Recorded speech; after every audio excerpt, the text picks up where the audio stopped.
preceptora do João Paulo II no segundo andar, né? Alguns me conhecem, outros ainda não.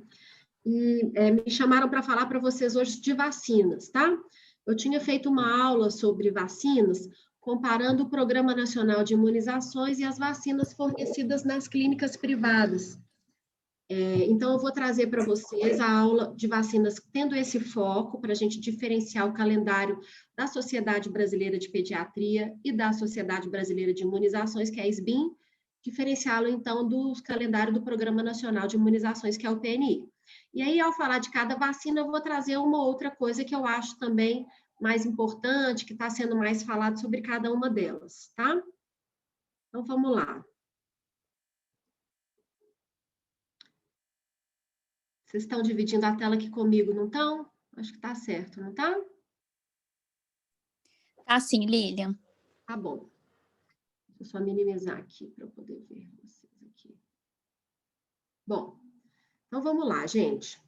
O Calendário Nacional de Imunizações, né, o Programa Nacional de Imunizações, ele existe ali desde 1974, 1977. Antes disso, as vacinas elas eram dadas para cobrir surtos, né, para bloquear surtos. A gente não tinha um calendário de acordo com a idade, principalmente voltado para as crianças, tá? Então, a partir de 1974, começa a se planejar esse calendário, esse Programa Nacional de Imunizações, que começa ali inicialmente com vacinas BCG, vacinas contra difteria, tétano, sarampo, né, assim, febre amarela, foram as primeiras vacinas. E é interessante a gente pensar que até hoje a gente fala muito de vacina de sarampo, vacina de febre amarela, né? Então, algumas doenças que, apesar de tanto tempo já com a vacinação incluída no nosso calendário público, a gente ainda está tendo que lidar com elas. E ao longo dos anos, então, várias outras vacinas foram sendo incorporadas. Esse calendário veio crescendo muito. Hoje é um calendário bem completo. Eu lembro que há 20, 30 anos atrás, a gente fornecia para as crianças com imunodeficiência vacinas especiais. Hoje já não existe muita diferença entre o que é oferecido no setor público e o que é oferecido nas clínicas privadas, tá? Então, nosso calendário melhorou muito até agora 2020, e a cada ano vão sendo feitas novas mudanças e muitas vezes sendo incorporadas novas vacinas, como a gente pode ver aqui em 2020, a incorporação da vacina meningocócica ACWY, então, para esses adolescentes, que a gente vai falar mais para frente. E é importante que vocês acompanhem essas mudanças no calendário, tá, gente? Todo ano tem uma ou outra mudança. Vou começar falando, então, da BCG. BCG é dada ao nascimento. A gente já não tem muita notícia nova em relação à BCG, né? O que se inocula, então, é o Mycobacterium bovis, que é da mesma família do Mycobacterium tuberculosis, mas é o Mycobacterium bovis atenuado, enfraquecido, mas é a bactéria viva, tá? A gente sabe que essa vacina tem uma eficácia boa contra formas graves, contra a doença disseminada e contra a meningite. A eficácia varia entre 78% e 64%. Quando a gente pensa na eficácia contra a pneumonia, a tuberculose pulmonar, essa eficácia varia de 0% a 80%. Então, é um pouco incerto, realmente, a proteção contra a tuberculose pulmonar. Mas contra as formas graves, ela é boa. Ela é indicada hoje ao nascimento, mas pode ser aplicada até os 5 anos de idade em dose única, tá? Hoje, mesmo crianças que não formem a cicatriz vacinal, não existe mais essa indicação de que elas recebam uma segunda dose dessa vacina quando não fazem a cicatriz vacinal. A cicatriz vai ser feita por bactérias mortas nessa vacina. Então, não existe uma correlação tão direta entre a presença da cicatriz e a proteção. Por isso, então, a gente não tem mais essa recomendação de se repetir a vacina. O que se fala hoje sobre a BCG? Os efeitos adversos. É uma vacina de bactéria viva, né? Que é aplicada ao nascimento. E o que a gente vê é algumas crianças que podem ter alguma imunodeficiência que ainda não foi diagnosticada, sendo vacinadas com BCG e tendo quadros graves. A gente precisa estar atento para isso e precisamos saber também que cerca de 10 a 15% das crianças vacinadas, saudáveis, sadias, elas vão apresentar linfadenite ou alguma reação no local da aplicação da BCG e que isso muitas vezes vai ter que ser só observado, tá? Em alguns casos a gente pode dar isoniazida, mas na maioria das vezes nós vamos acompanhar só essa linfadenite.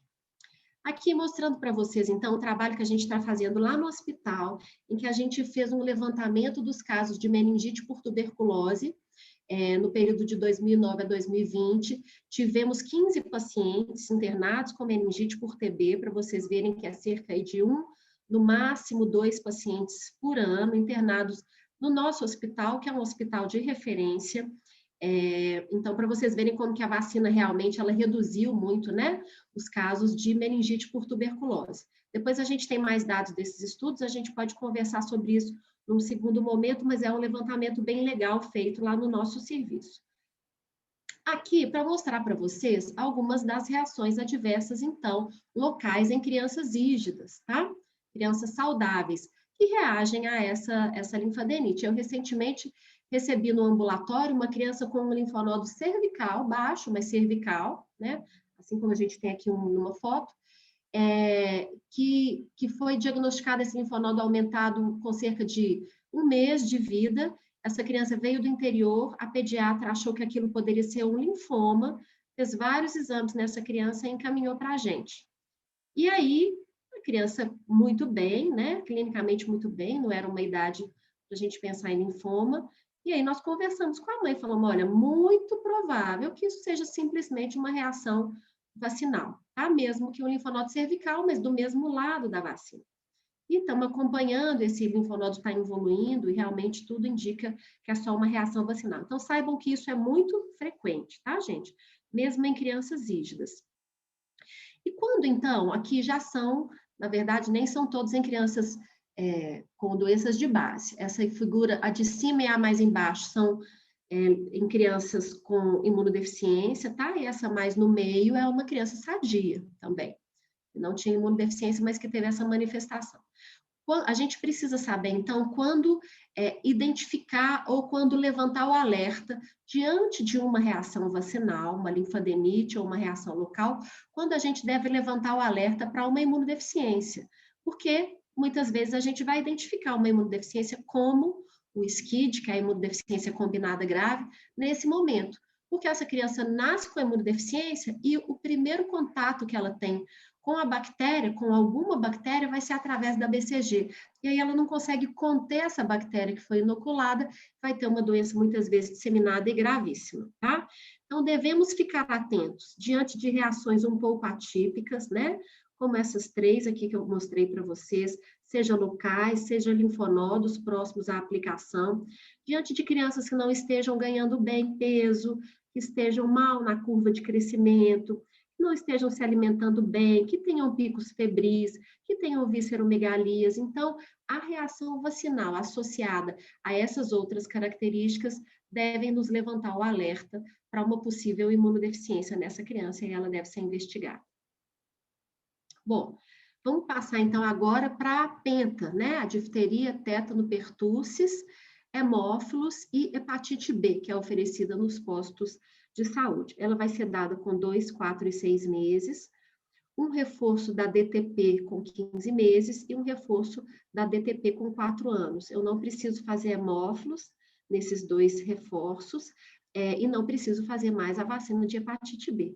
Né? A vacina de hepatite B, eles tomam uma dose ao nascer, muito para que a gente faça um bloqueio aí de transmissão vertical, caso essa mãe seja positiva, e depois eles tomam as doses seguintes associadas a essa vacina com 2, 4 e 6 meses. Então, falando um pouco agora dessa penta, eu queria chamar a atenção para vocês também dados lá do João Paulo II sobre o hemófilos, né, que está contido nessa vacina. Essa linha aqui em laranja, mais clarinha e mais baixa, aqui são dados, então, do mestrado da Dani Caldas, em que ela avaliou ao longo de alguns anos, 2005 a 2018, os casos de meningite internados no hospital, nos quais a gente tinha a etiologia definida, tá? Pneumo, meningo ou hemófilos. E aqui eu trouxe isso só para mostrar para vocês como ali em laranja, o hemófilos é o menos importante, né? Hoje a gente tem poucos casos de meningite por hemófilos B no nosso serviço, que é o serviço de referência, né? Essa vacina existe desde 1999, então, por isso, a gente já tem as doenças invasivas pelo hemófilos B já estão muito bem controladas graças a essa vacina. A vacina, então, gente, a gente tem pequenas diferenças que eu queria chamar a atenção para você. Você talvez seja a vacina com mais diferenças, na verdade, do calendário público para o calendário privado. Em vermelho aqui, a gente vê o que está disponível no calendário público, tá? Então, difteria, tétano, pertussis, o W é de rolo, de células inteiras, associado à hepatite B, hemófilos e, em outras seringas, essas crianças tomam a VIP, que é a vacina inativada contra a polio. O reforço com 15 meses e com 4 anos é feito, então, com a DTP e com a polio oral, que é a VOP, tá? A VIP inativada vai ser ofertada só nas 3 primeiras doses. E em preto, a gente tem as vacinas disponíveis nas clínicas privadas. Então, quando a gente fala em penta, do Programa Nacional de Imunizações, é essa vacina em vermelho. Quando a gente fala em penta, vacina pentavalente das clínicas privadas, ela é um pouco diferente. Ela associa a DTP, o hemófilos, a hepatite B, DTP, o hemófilos e a VIP, que é a vacina inativada contra a poliomielite, não a hepatite B, tá? Então, quando vocês ouvirem falar em penta, existe a penta do setor público e existe a penta do setor privado, elas são diferentes. E temos também no setor privado a hexavalente, que vai associar DTP, hemófilos, hepatite B e a vacina contra a poliomielite, que são todas aquelas que são tomadas com 2, 4 e 6 meses, tá? Também no setor privado, não se oferta a vacina oral contra a poliomielite, tá? O reforço da polio com 15 meses e com 4 anos, ele vai ser feito também com a vacina inativada. A gente vai falar um pouco mais sobre isso. Além disso, gente, a gente tem uma outra diferença entre as vacinas do setor público e do setor privado. A vacina do setor público é a DTP-W, de células inteiras. A do setor privado é a DTP-A, que é uma vacina acelular. Esse componente pertussis, né, que protege contra a coqueluche, não é feito com células inteiras nessas vacinas das clínicas privadas. São componentes da parede bacteriana da Bordetella pertussis. Qual é a diferença? Na DTP-W, a gente tem muito mais efeito adverso, né? Vocês já ouviram falar o episódio hipotônico hiporresponsivo, o choro, a febre, as convulsões febris, a encefalite. Então, essa vacina de células inteiras do setor público, ela é mais reatogênica do que a vacina acelular, que é ofertada no setor privado. Ela é acelular justamente para reduzir essa reatogenicidade. Isso não tem a ver com maior ou menor proteção, tá?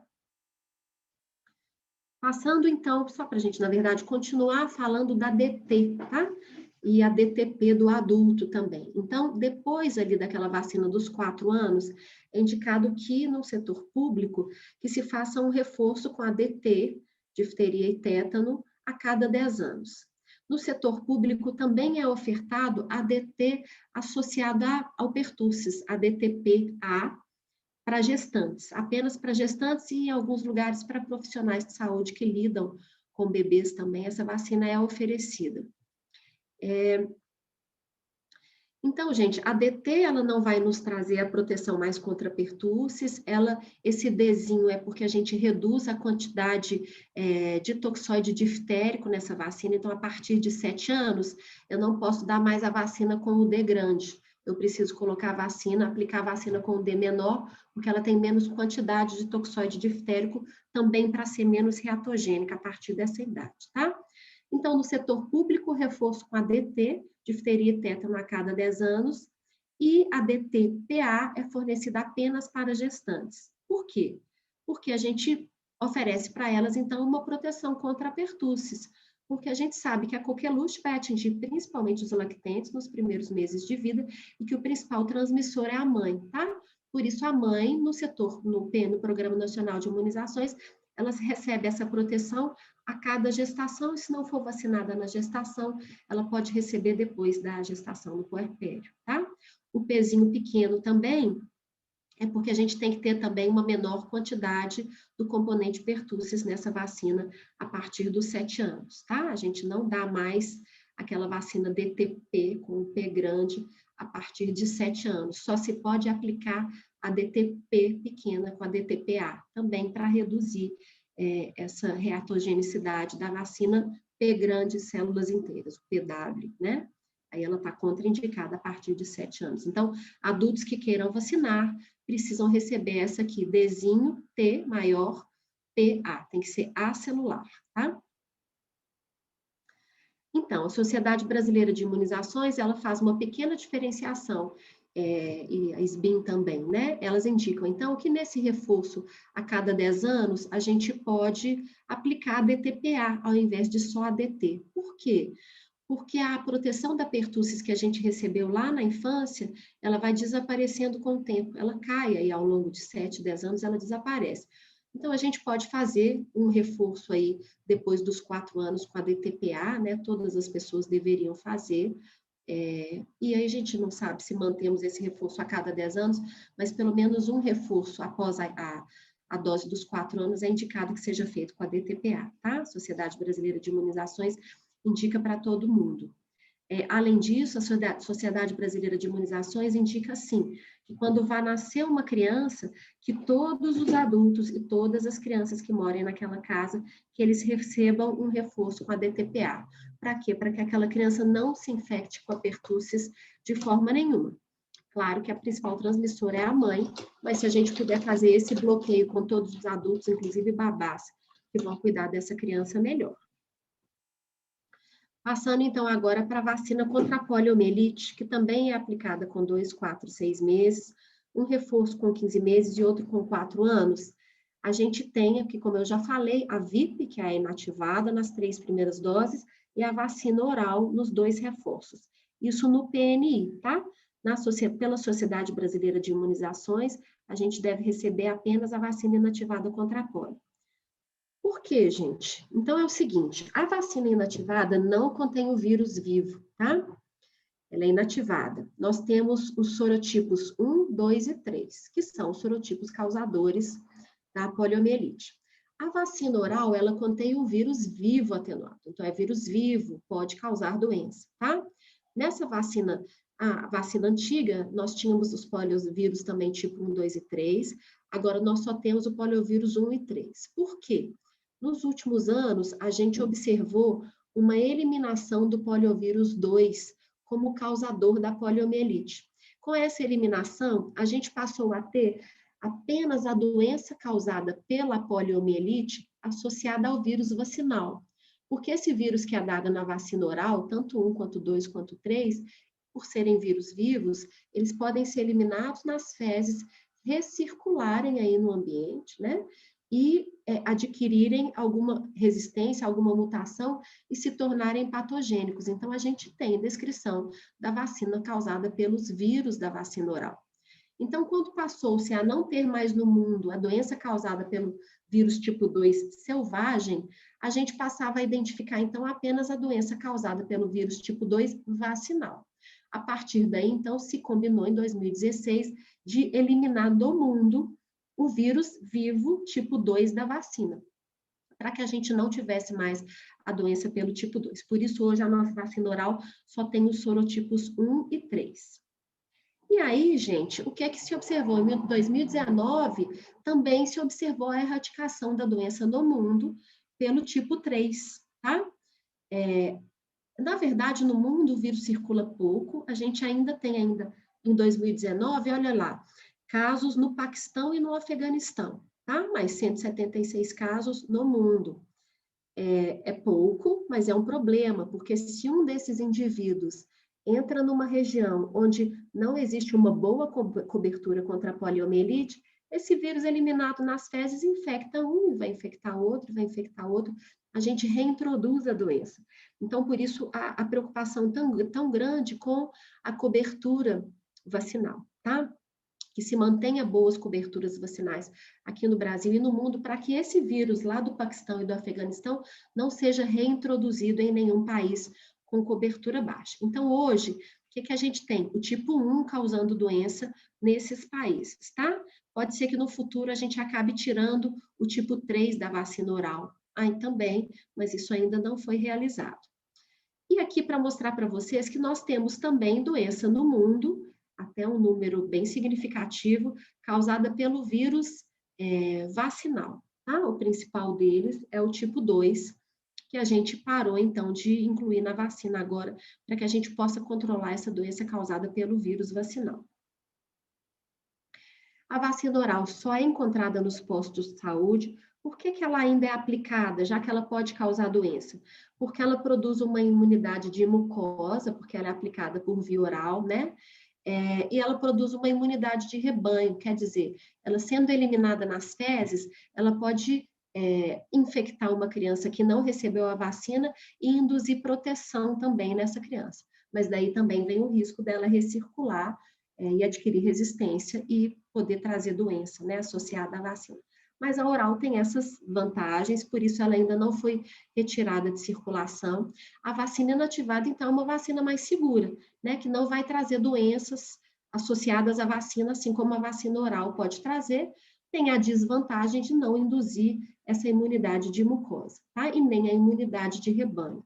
A expectativa, gente, é que no mundo a vacina oral, com o passar dos anos, venha sendo substituída pela vacina inativada, para que a gente não tenha mais a doença causada pelo vírus vacinal também. Tá? Assim como já vem sendo feito aqui no Brasil, né? Inicialmente a vacina inativada era ofertada na primeira dose, depois na primeira e na segunda, agora nas 3 primeiras, né? A nossa expectativa é que nos próximos anos até as doses de reforço sejam substituídas pela vacina oral no Programa Nacional de Imunizações. Por que as primeiras doses foram substituídas? Porque esse efeito adverso do vírus vacinal foi observado principalmente nas primeiras doses, tá? Essa chance de doença causada pelo vírus vacinal, ela é menor nas doses de reforço. Então, nas clínicas privadas de vacinação, nós temos a VIP, então, associada à vacina pentavalente ou à vacina hexavalente. Passando agora para a vacina pneumocócica. A pneumo 10 é o que nós temos no PNI, aplicada aos 2, aos 4 meses e um reforço aos 12 meses. Vou falar um pouquinho da pneumo. Então, a pneumo, gente, a PCV7, né, era heptavalente, que nós tínhamos antigamente, hoje não usamos mais. Nós temos a 10, que vai proteger contra 10 tipos, né, 10 sorotipos do pneumococo, tá? E temos a P13, que protege contra 13 sorotipos do pneumococo. Os 3 adicionais são esses aqui, 6A, 19A e 3. Então, a P13 está disponível nas clínicas privadas e ela tem uma proteçãozinha a mais quando comparada à P10. Talvez aqui seja uma diferença importante do calendário público para o calendário privado. A P23, vou falar para vocês rapidamente, ela protege de 23 sorotipos, mas ela só induz proteção a partir de 2 anos de idade, é uma vacina polissacarídica, não é uma vacina conjugada, como a P10 e a P13, por isso não induz proteção abaixo de 2 anos, e ela não induz uma proteção duradoura também. Então, a proteção induzida por essa vacina, apesar de termos mais sorotipos, ela é mais rápida e menor, tá? Níveis menores de proteção. Além disso, ela mostra proteger contra pneumonias graves, não contra pneumonias comunitárias, que é o mais comum, e que para as quais a gente vai ter proteção com a vacina P10 e a P13. Então, a P10 e a P13 são mais robustas aí quando a gente compara com a P23, por isso a P23 vai ser ofertada só para pacientes de risco de doença pneumocócica, tá? E para os idosos. Bom, já sabemos que essa vacina protege contra doenças invasivas, né, graves, pneumonia, bacteremia, meningites. Ela é introduzida em 2010 no calendário vacinal, e temos aí uma pequena diferença entre a P10 e a P13 na taxa de prevenção. Claro que a P13 é melhor, porque ela tem 3 sorotipos. E aí, gente, eu queria mostrar para vocês isso aqui, olha lá. Nessa linha de cima, que é o que aborda crianças menores de 5 anos, de 2005 a 2009, antes de introduzirmos a vacina P10, os principais sorotipos causadores de doenças eram esses, de doenças invasivas, eram esses sorotipos em vermelho, que estavam contidos na P10, tá? 14, 6B, 19F. Quando a gente introduz a vacina pneumo 10 em 2010, olha o que acontece. Os principais sorotipos causadores de doença, lá já de 2016 a 2018, não são mais os sorotipos contidos na P10. Passam a ser, então, os sorotipos contidos na P13, Claro, isso é uma adaptação da bactéria, né? Alguns sorotipos passam a não circular tanto, ela pode mutar, né? E a partir daí a gente passa a ter outros sorotipos mais invasivos, mais agressivos, causando essas doenças invasivas. Então, para mostrar para vocês como essa cobertura adicional da P13 hoje, ela é importante, porque esses 3 sorotipos adicionais da P13, eles estão muito relacionados à maioria dos casos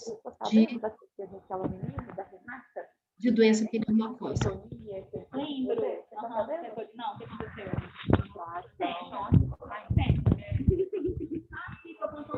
Bom, vou continuar, tá, gente? A gente fez um monte de coisa até meia-noite, deu meia-noite. A Débora abriu o Uma coisa microfone. super tranquila. Eu já estava aqui, não foi ótimo. Eu saí falando, foi um dinheiro que valeu a pena. Bom, vamos lá, gente. Então tá, então a importância da P13, tá? Importância porque esses sorotipos da P13 hoje causam muitas doenças invasivas, tá? Aí a P13, gente, ela não é aplicada só com 2, 4 e com 12 meses, aplicada então nas clínicas privadas, é o que é recomendado pela SBP, com 2, 4 nós temos um reforço com 6 meses e outro com 12, para que a gente estimule mais essa proteção contra esses 3 sorotipos, que eu vou ter só um percentual pequeno da minha população protegida contra eles, tá? Então tem essa pequena diferença no calendário.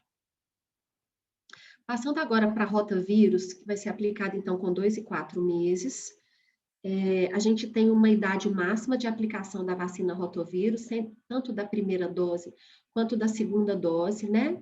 E nós temos 2 vacinas, uma monovalente e uma pentavalente, tá? A monovalente está disponível no posto de saúde, no PNI, e a pentavalente vai estar disponível nas clínicas privadas, e aqui ela vai ser aplicada em 3 doses, existe essa diferença. A vacina monovalente, gente, então ela vai conter, que é disponível no PNI, ela vai conter essa glicoproteína G1 do rotavírus, que é o principal tipo que está contido na maioria dos rotavírus causadores de doença, tá? Então, além de proteger contra esse tipo mais causador da doença, ele também dá uma proteção cruzada contra outros sorotipos. De maneira que a vacina pentavalente disponível nas clínicas privadas, ela não dá proteção adicional à vacina monovalente. A proteção é a mesma, tá? Porque a monovalente, ela faz uma proteção cruzada contra outros sorotipos, de maneira que vai se igualar, então, a proteção oferecida pela pentavalente, que vai ser aplicada em 3 doses nas clínicas privadas.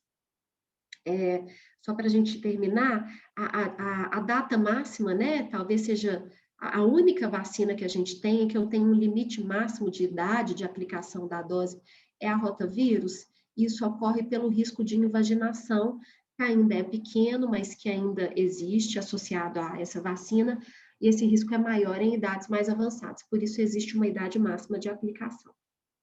Falando agora, então, da vacina meningo C. Protege contra o meningococo C, causador da meningite, da doença meningocócica, sepse também, né? É aplicada com 3 meses, com 5 meses e com 12 meses, e aí, a partir desse ano agora, nós temos a meningo ACWY, que protege contra os sorogrupos não só C, mas AWY também, e que vai ser ofertada, então, para adolescentes de 11 e 12 anos. Vou explicar para vocês rapidamente por que a diferença de idades e por que a diferença das vacinas, né, nessas idades. Bom, a doença meningocócica, eu gosto muito de falar dela, mas isso é uma outra aula, né? Coloquei esse slide aqui só para chamar a atenção para vocês da importância dessa proteção. É uma doença grave e fulminante muitas vezes, com uma mortalidade muito alta, tá? Então, a prevenção é a melhor forma de tratamento da doença meningocócica, porque o tratamento, muitas vezes, se não instituído a tempo, ele não vai ser eficaz. E aqui são as diferenças, então, entre os calendários vacinais. O Programa Nacional de Imunizações, eu dou uma dose com 3, 5 e 12 meses, e aquela na adolescência, aqui tá errado, tá, gente? É porque antes ela era oferecida de 11 a 14 anos, agora ela passa a ser oferecida como a CWY aos 11 e 12 anos só. Eu não atualizei esse slide. A Sociedade Brasileira de Imunizações indica só a ACWY o tempo todo, né? Lá nos 3, lá nos 5 e aos 12 meses, dependendo do fornecedor da vacina, existe uma dose de reforço também aos 7. A Sociedade Brasileira orienta que seja feito um reforço também com 4, 5 anos, que o PNI não orienta, e que aquela dose lá na adolescência, assim como o PNI faz, também seja feito com a ACWY. Por quê? Qual a importância da ACWY sobre a C? O sorogrupo C é o mais circulante no Brasil, então, vacina contra meningo C é super importante, tá? Mas a gente já tem visto outros sorogrupos circulando, principalmente no Sul, aqui são dados da Secretaria de Saúde de Santa Catarina, mostrando nos últimos anos, em amarelo, o aumento do número de casos do sorogrupo W. O sorogrupo W, ele já circula mais na Argentina e no Chile, e aí pela proximidade a gente já tem tido mais casos de W no Sul do que no restante do país. Então, por essa mudança aí de prevalência, né, em algumas regiões do mundo e do nosso país, é importante que a gente não tenha proteção só contra o sorogrupo C. Por que vacinar os adolescentes? Aqui são dados de Minas Gerais, mostrando para vocês, então, a incidência da doença meningocócica em todas as idades ao longo dos anos. Claro que o grupo mais afetado são os menores de 1 ano, né? Em segundo lugar, os menores de 5 anos, mas eu quero mostrar para vocês aqui, já em 2008, uma tendência de aumento do número de casos ali no grupo de 15 a 19 anos e de 20 a 29 anos, os adolescentes e os adultos jovens. Essa tendência já vinha sendo observada na Europa e na América do Norte, e a gente já começa a observar aqui também. Então, é como se fosse o segundo grupo mais afetado pela doença meningocócica. Por quê, gente? Porque os adolescentes e os adultos jovens, eles portam muito mais o meningococo na sua nasofaringe do que as outras faixas etárias, tá? Então, eles também adoecem de forma significativa. Esse slide é para explicar para vocês por que a Sociedade Brasileira de Imunizações, ela orienta um reforço ali com 4, 5 anos, apesar do PNI não orientar. Então, olha, essa imagem aqui do sorogrupo C, eu queria que vocês fixassem nela, mostra o seguinte para a gente. No momento de baseline, né, antes de receber a vacina, isso são títulos protetores contra o meningococo C, em diferentes faixas etárias. Um mês após a aplicação da vacina, a gente observa a elevação desses títulos em todas as faixas etárias, e hoje a gente sabe que 5 anos depois da vacina, esses títulos caem, principalmente quando a gente aplica em idades muito jovens. Então, olha lá, as crianças que receberam com 2 a 5 anos, foi o grupo em que os anticorpos caíram mais após 5 anos. Então, por isso, a gente sabe que é importante um reforço após 5 anos daquelas doses iniciais aplicadas ao nascimento, tá? Isso está indicado, deve ser feito. O Programa Nacional de Imunizações não aderiu a esse reforço, provavelmente porque ali com 5 anos, 6, 7, já não é o grupo mais afetado pela doença meningocócica, em termos principalmente de mortalidade. Mas, para que se mantenha anticorpos protetores, é importante que seja ofertada uma proteção, uma dose adicional ali com 5 anos, sim, tá? E esse slide é para explicar para vocês, então, por que a dose dos adolescentes, né? E por que o aumento do número de casos também nessa faixa etária.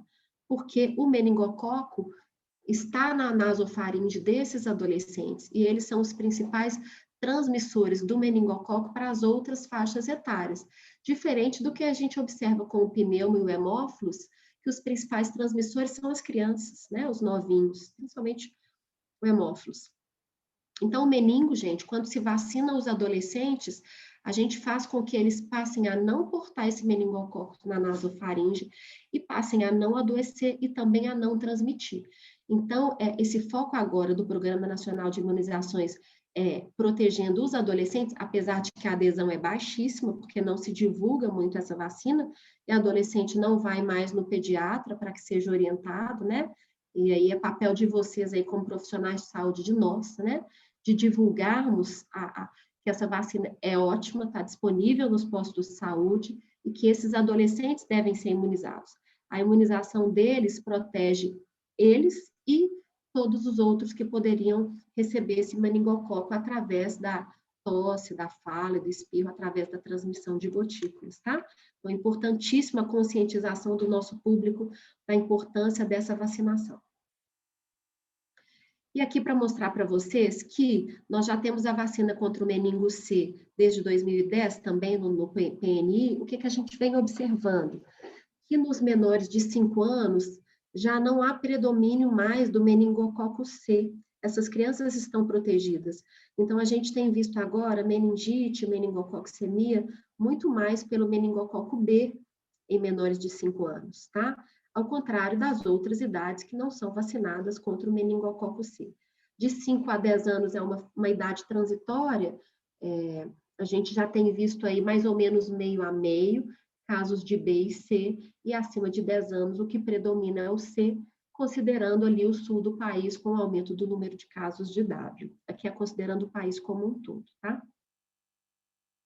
Bom, então, só falando um pouquinho, já que a gente falou do aumento da doença pelo meningo B, né, nos menores de 5 anos, essa vacina, ela existe, mas ela só está disponível nas clínicas privadas, tá? Não está disponível no PNI ainda, é uma vacina nova, uma vacina recombinante, que foi difícil de ser feita, e que ela é ofertada com 3, com 5 e com 12 meses.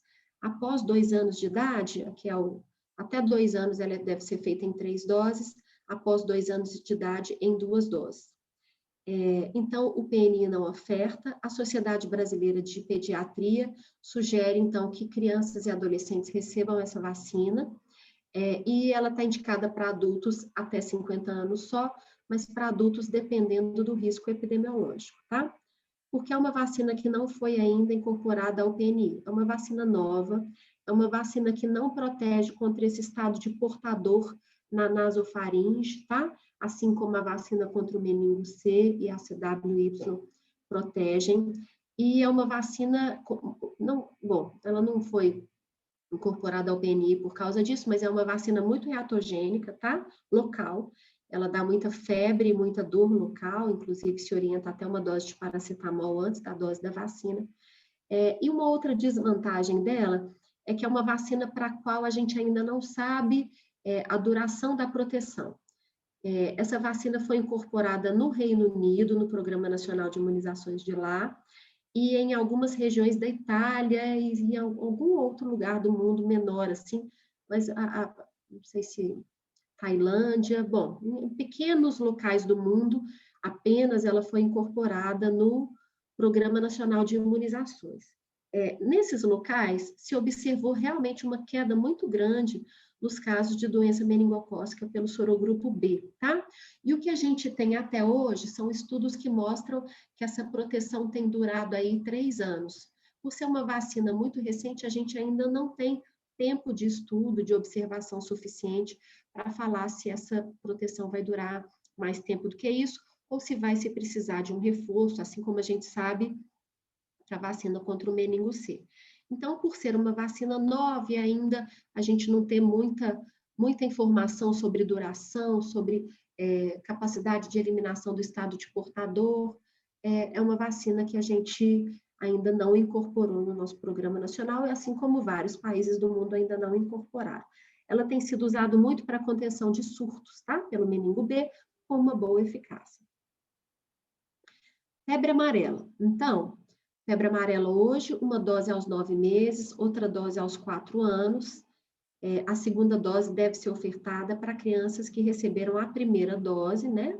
Antes dos 5 anos de idade. Então, quem recebeu no PNI, seguindo direitinho, essas crianças que receberam lá com 9 meses, elas devem ter uma dose de reforço com 4 anos.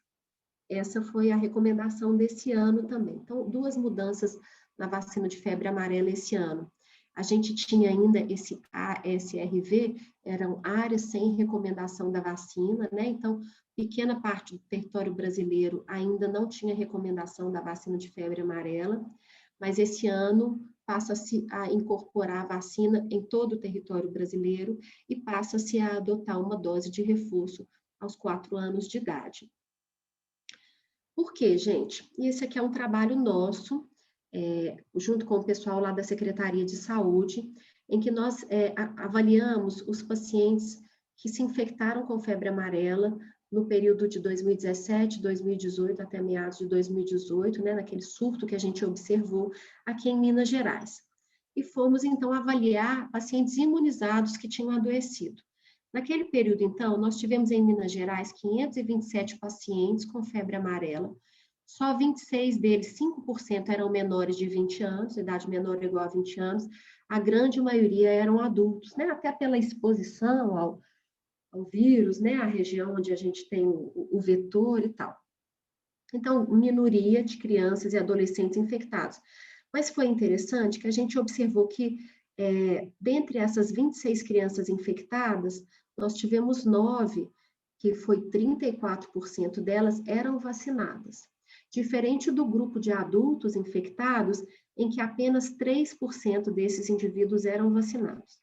Quando a gente foi procurar o momento da aplicação da vacina nesses dois grupos, a gente identifica que esses adultos vacinados que adoeceram, né, os adultos em geral, eles eram vacinados ali por volta dos 30 anos de idade, tá, em média, e que dessas crianças vacinadas, esses 26, né, que tiveram a doença, esses 9 vacinados eram crianças que eram vacinadas no primeiro ano de vida. Então, o que a gente observava? Que a vacina ofertada no primeiro ano de vida, ela não trazia uma proteção tão boa quanto a vacina ofertada já nos adultos.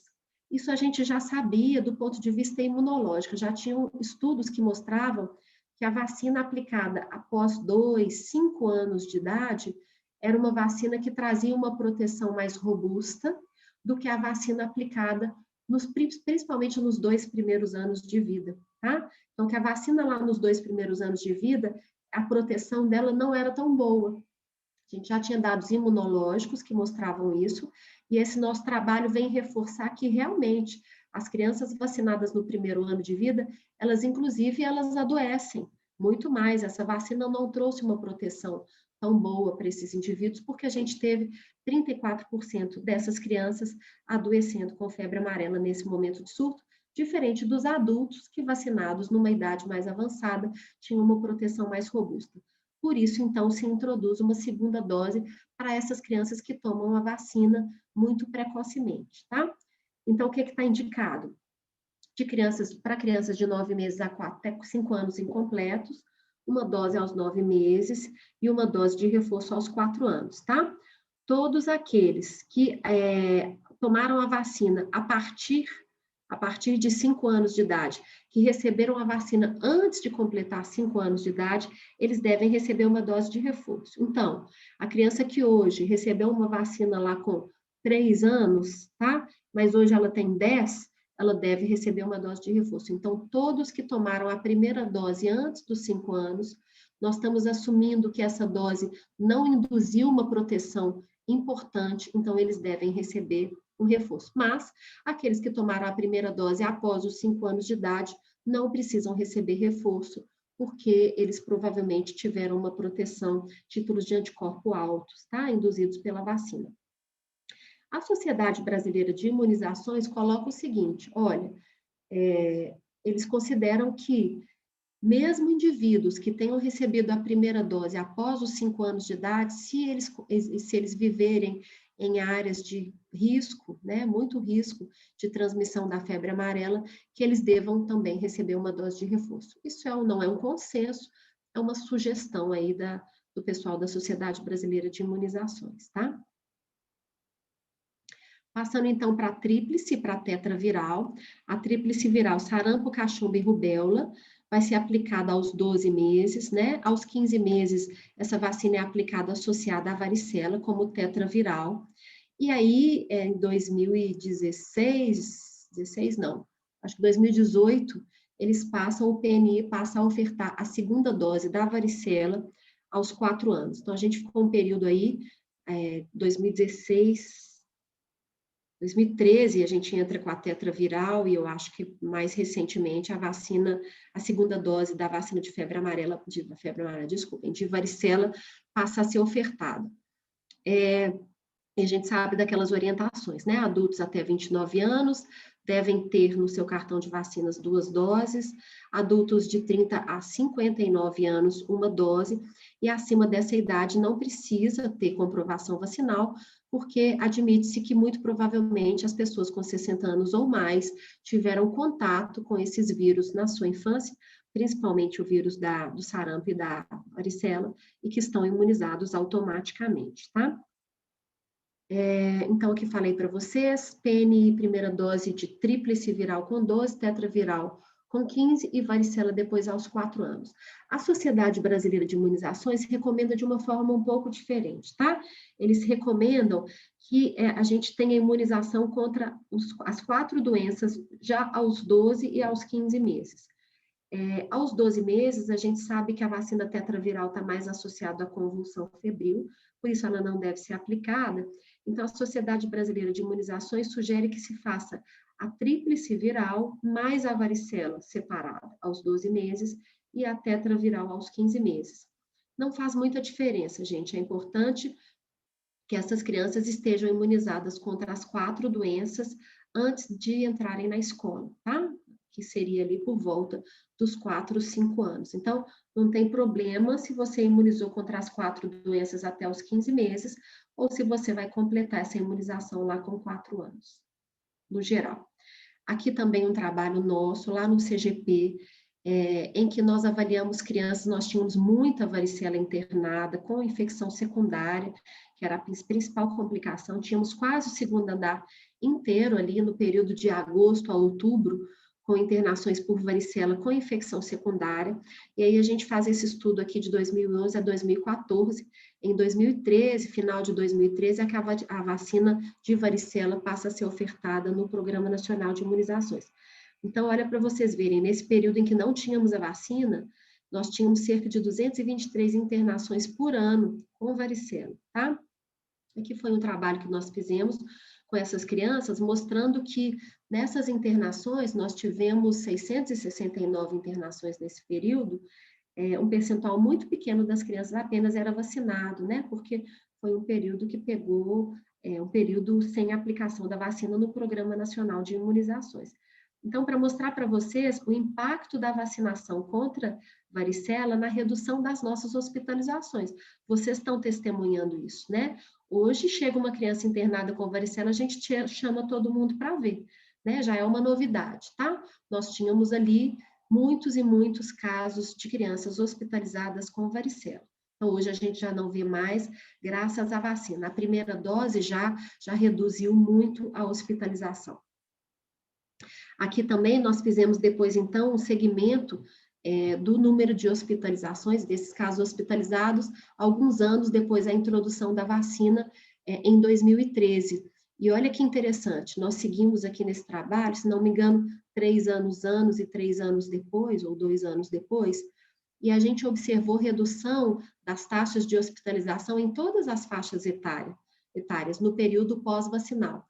Apesar de que só as crianças ali de 1 a 2 anos estavam sendo vacinadas inicialmente. Por que a gente observa essa redução na hospitalização em todas as faixas etárias? Porque essas crianças ali de 1 e 2 anos que estavam sendo vacinadas, elas não adoeciam e elas também não transmitiam. Então, a redução da transmissão dessas crianças impactou na redução da hospitalização em outras faixas etárias também, né? Como, por exemplo, ali nos menores de 1 ano. Reduziu-se, então, a transmissão da varicela em todas as faixas etárias, tá? Muito interessante. Aqui só para reforçar para vocês, então, que a tetraviral não deve ser aplicada ali aos 12 meses pelo risco de convulsão, tá? Se for aplicar, a gente aplica a tríplice viral e a varicela separados. Falando agora da hepatite A, então é uma vacina aplicada em dose única pelo Programa Nacional de Imunizações aos 15 meses de idade. Não é uma vacina de vírus vivo. Por que dose única, gente? Porque normalmente proteção contra hepatite A ela vai ser dada com 2 doses da vacina, tá? Por que o PNI incorpora apenas 1 dose da vacina? Porque já havia alguns países como a Argentina, que já tinham incorporado uma dose apenas da vacina, e a gente sabe que a proteção é muito alta, é mais de 90% já com uma dose. Então, a Argentina incorporou uma dose ali em 2005 e já observa uma redução importantíssima nos casos de hepatites no país, tá? Apenas com a incorporação de uma dose. Isso é pela proteção muito alta de uma dose. E aí o Brasil, então, segue a Argentina e outros países e, por uma questão econômica, passa a indicar apenas uma dose. Essa segunda dose, ela vai mudar essa proteção ali, que era de 93%, 95%. Com a primeira dose, vai passar, então, para 99% quando a gente toma a segunda dose, tá? Então, aumenta-se essa proteção, mas a nível populacional, o impacto de uma dose já foi muito grande, tá? Por isso, o PNI indica uma dose só. Mas, mundialmente, para que se tenha uma proteção ótima, o que está indicado são 2 doses, é o que a Sociedade Brasileira de Pediatria indica, aos 12 e aos 18 meses, tá? Hoje ela é oferecida no PNI, gente, então, para crianças entre 15 meses e até 5 anos de idade, em dose única.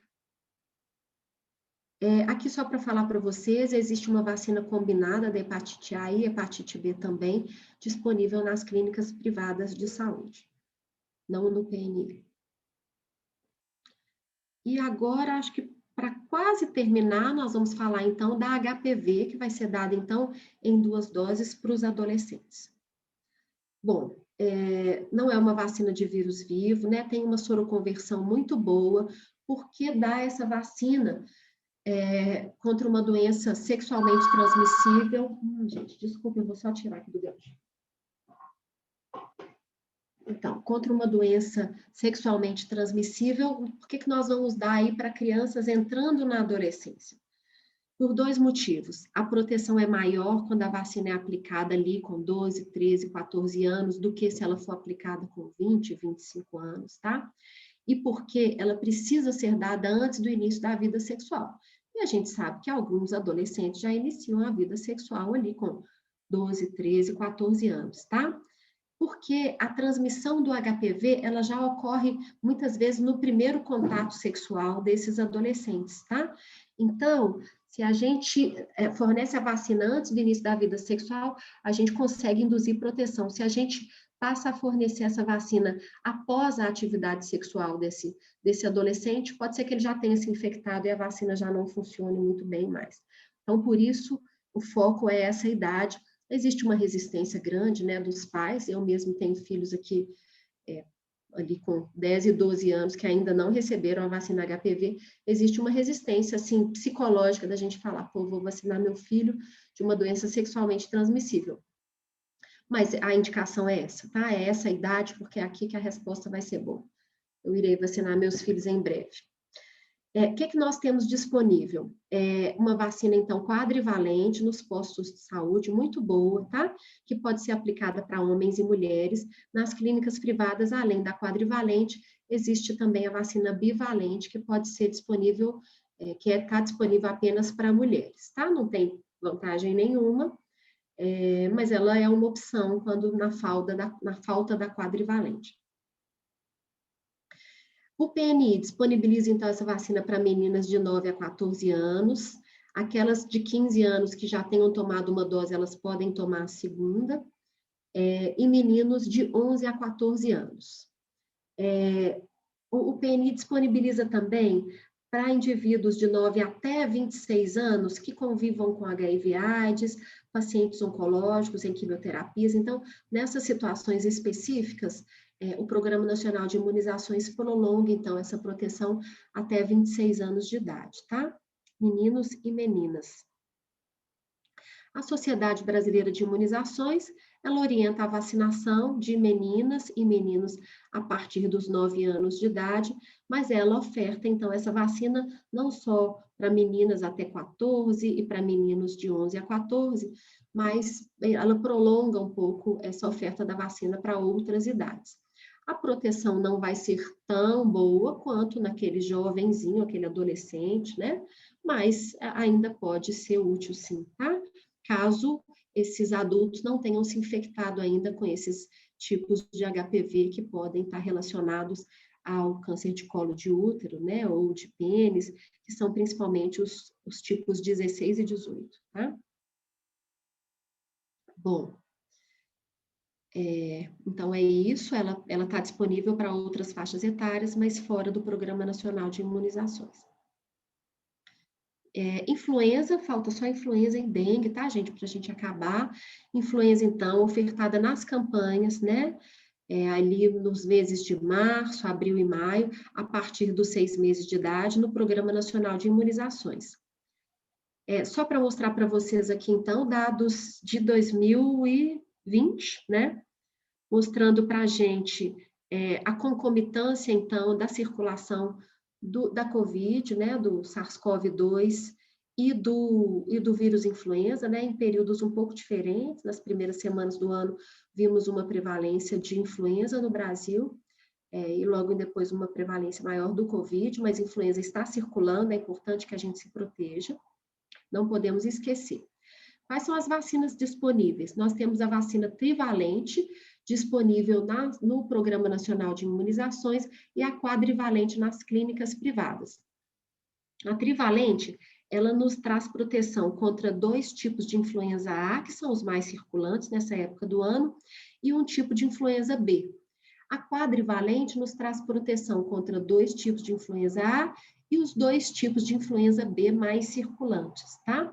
E aí a quadrivalente vai sempre os 2 tipos, e na trivalente, o tipo B, que vai estar incluído na vacina, vai depender daquele que circulou mais no inverno passado, tá? Essa vacina, então, muda um pouco, tanto o tipo A quanto o tipo B, de acordo com a circulação no último inverno, no hemisfério norte e no hemisfério sul, são vacinas diferentes. Aqui para mostrar para vocês, gente, que a influenza B, ela é importante principalmente em crianças, tá? Então, olha aqui, nessa faixa etária de 0 a 5 anos, em 2019, nós tivemos um percentual significativo de casos da doença causados pela influenza B, tá? E não pela influenza A. Os dados do Hospital Infantil João Paulo II, o boletim que é divulgado, dos nossos casos, mostram também, eu sei que algumas residentes aqui participaram da coleta desses dados, mostram também um número de casos importante de influenza B, que nós mesmos conseguimos perceber no nosso hospital, de acordo aqui com dados nacionais, tá? Dessas crianças. Então, aqui nós já temos a vacina para o ano de 2021, né? Que vai trazer pequenas diferenças em relação à vacina do ano de 2020, principalmente no que diz respeito ao influenza A, tá? Em relação à influenza B, os que circularam em 2019 foram os mesmos que circularam em 2020, então a gente não tem muita diferença na vacina quadrivalente, mas pequenas diferenças no tipo A. Não adianta também a gente falar, eu vacinei esse ano, não tem muita diferença então, não preciso vacinar ano que vem. Não, a nossa proteção desse ano, ela não vai durar até o ano que vem, tá? A proteção, ela é um pouco fugaz também, por isso a gente precisa se revacinar. Então, na rede pública, temos disponível a vacina trivalente. Para quem, gente? E aí, a cada ano, a gente tem os grupos prioritários para vacinação. Nós, profissionais de saúde, sempre estamos incluídos nesses grupos, tá? Geralmente, crianças de 6 meses até 6 anos de idade, adultos, né, a partir dos 55 anos, gestantes, profissionais de saúde, e aí os outros grupos vai variar um pouquinho, tá? A cada ano, o Ministério da Saúde divulga a lista que vai receber a vacina gratuitamente, a trivalente. E ofertada, então, em 1 ou 2 doses, né, quando a primeira dose é dada até os 8 anos de idade, é importante que no primeiro ano se façam 2 doses, tá? A partir de 9 anos é sempre 1 dose anual, e a gente sabe que nas clínicas privadas está disponível a quadrivalente para qualquer pessoa que procurar, não só para aqueles grupos prioritários. Para terminar, a vacina de dengue, ela não está disponível no Programa Nacional de Imunizações, apenas nas clínicas privadas, para crianças a partir de 9 anos e adultos, né, a partir de 9 anos, que tenham uma infecção prévia comprovada por dengue, tá? Ela é uma vacina de vírus vivo, tá? ela vai conter os 4 sorotipos da dengue. A eficácia na prevenção da doença é boa, mas na prevenção da doença grave e de internação ela é bastante significativa, tá? Por que está licenciada só a partir dessa idade, né? Porque não se viu uma proteção significativa abaixo dessa idade, e porque só em pacientes que já tiveram dengue previamente. Porque existe um risco de que pessoas que não tenham tido dengue previamente, se vacinadas, quando adquirirem a infecção, tenham quadros mais graves, tá? A resposta imunológica a essa infecção seja exacerbada.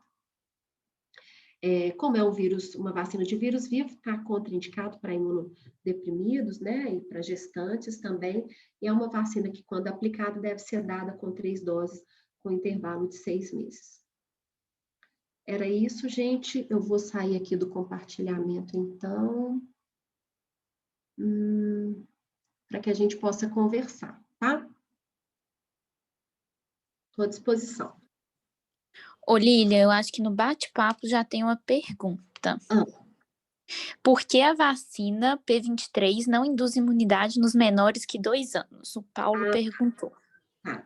Então, ela é uma vacina polissacarídica, ela tem polissacárides da cápsula da bactéria do pneumococo, tá?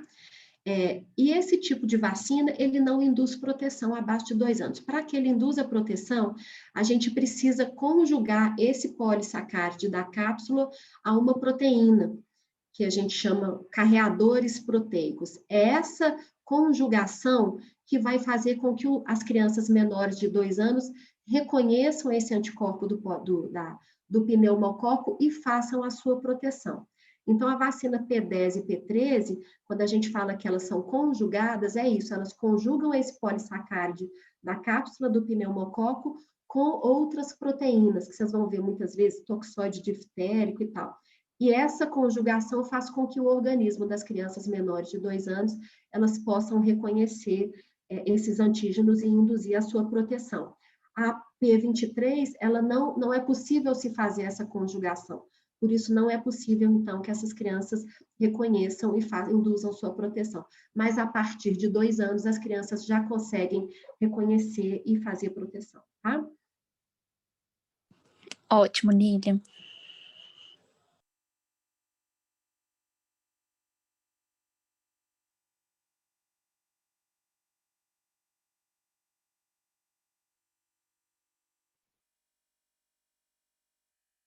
Mais alguma, gente? Oi, Lilian, boa tarde. Boa tarde, Paulo. Tá joia? Tudo bem. Ô, Lilian, entre a entre a vacina oral contra a poliomielite e a BCG, existe alguma relação entre as duas, de qual delas tem maior potencial para gerar algum tipo de doença naquele paciente que tem um imunocomprometimento primário, por exemplo? Ótima pergunta. Algum dos residentes da Infecto está aqui, gostaria de responder, gente? Não.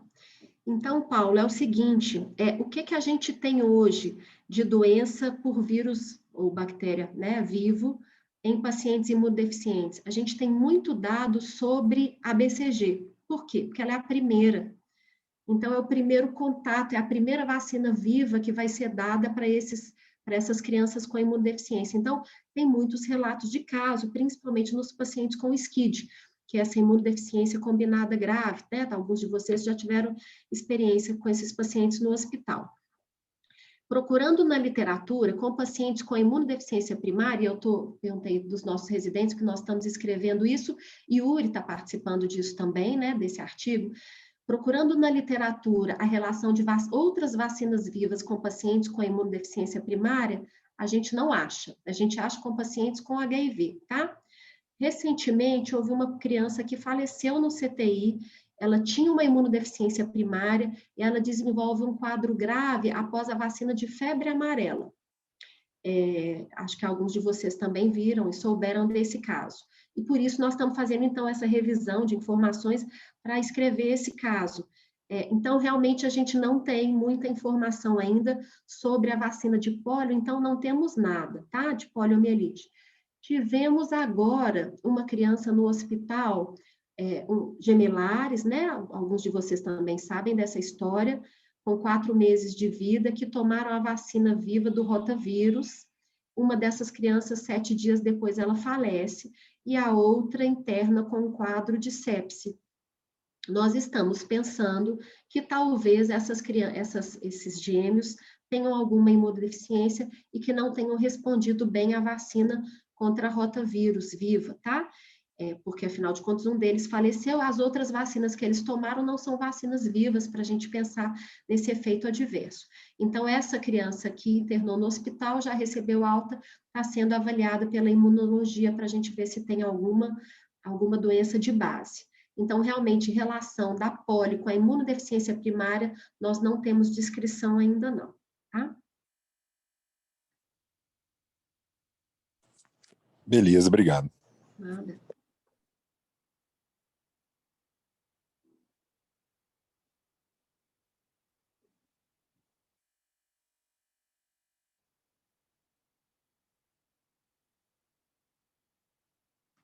Mais alguém, gente? Estou aqui. Adoro vacinas. Vamos falar.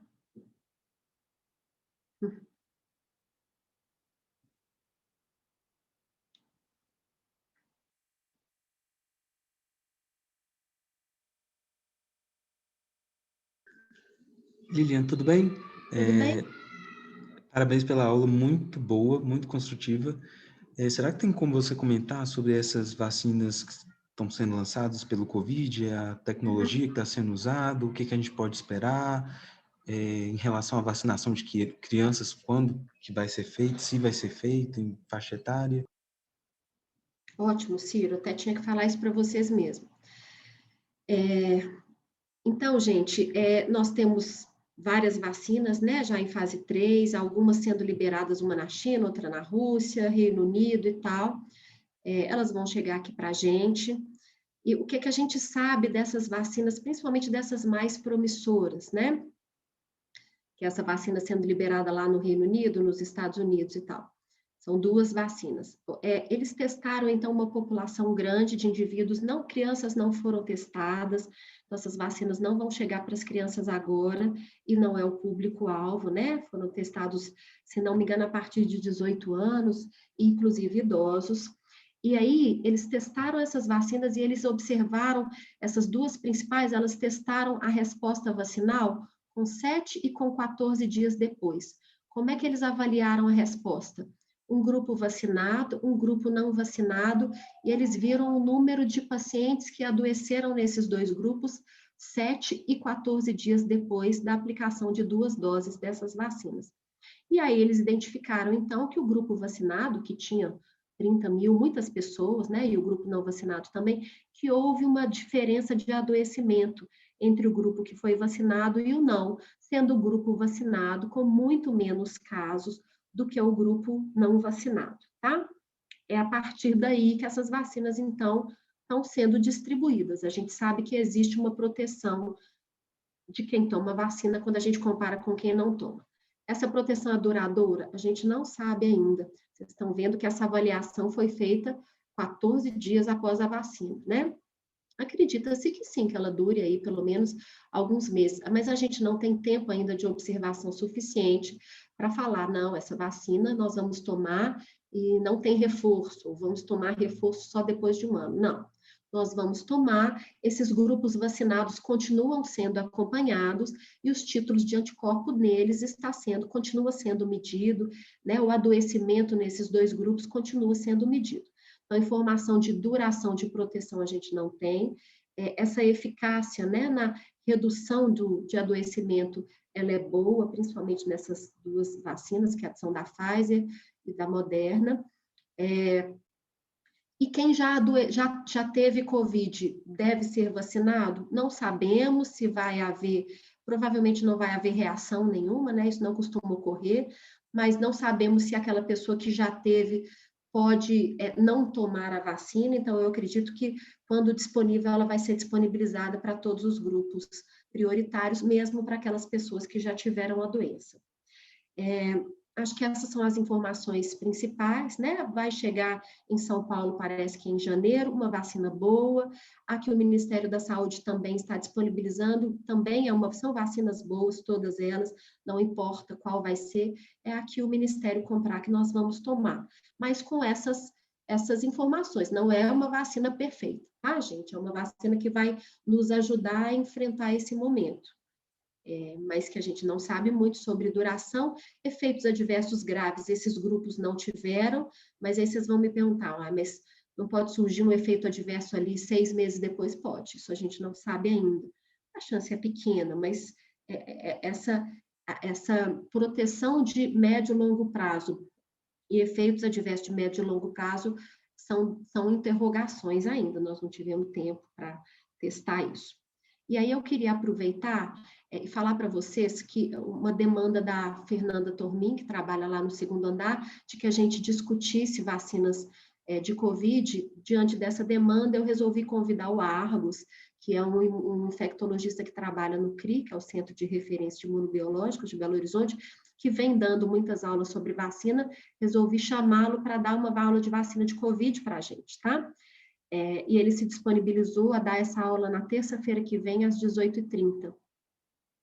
Eu não sei qual vai ser a plataforma, estou conversando com Bárbara, mas quem tiver interesse, nós vamos divulgar isso entre vocês, para que a gente possa aprofundar mais nesse tema também, tá? Eu acho que complementa a aula de hoje, né, gente? Com certeza, muito obrigado. Nada.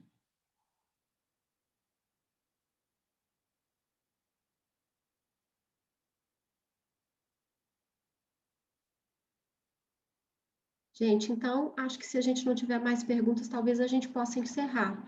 Mari, você quer falar alguma coisa? Lília, muito obrigada, a aula foi excelente. Acho que o pessoal não tem mais dúvidas, não. Acho que a gente pode encerrar mesmo. Tá bom, gente. Obrigada aí pela oportunidade, tá? E Foi estou à ótimo. disposição, tá?